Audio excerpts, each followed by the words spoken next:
Frans Hals is one of the most brilliant and revolutionary painters of the Dutch Golden Age, an artist whose brush captured not just the appearance of people, but their laughter, their temperament, their soul.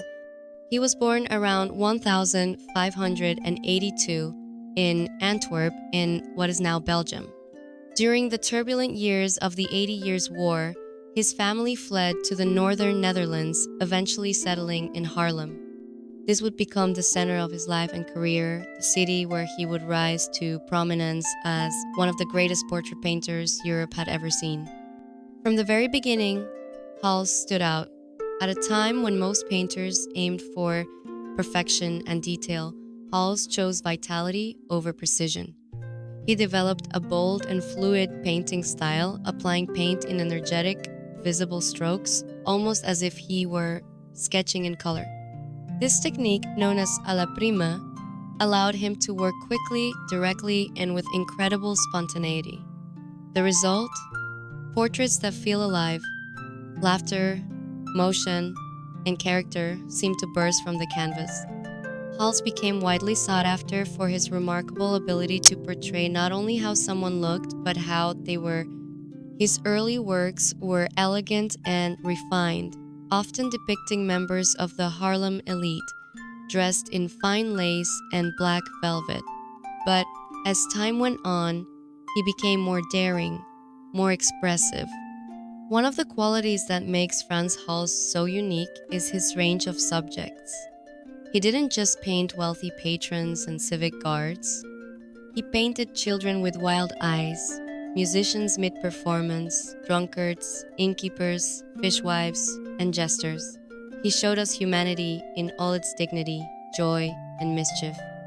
His group portraits, such as the Banquet of the officers of the St. George Militia Company, are masterclasses in composition and psychology. Each figure has its own personality, its own gesture, its own moment. Instead of stiff, formal arrangements, Hals's compositions feel like snapshots full of movement, interaction, and life.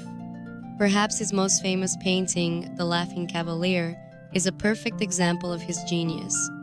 The man's curled mustache, the confident smirk, the twinkle in his eye.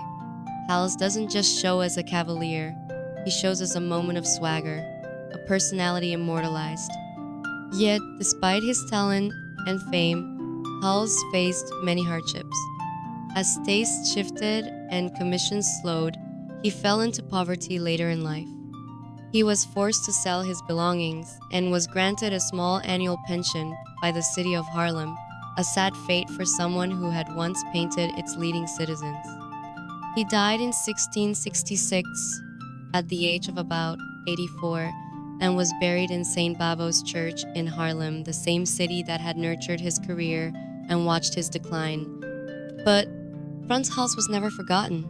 In the 19th century, he was rediscovered by artists like Gustave Courbet and Edouard Manet, who admired his bold technique and expressive power.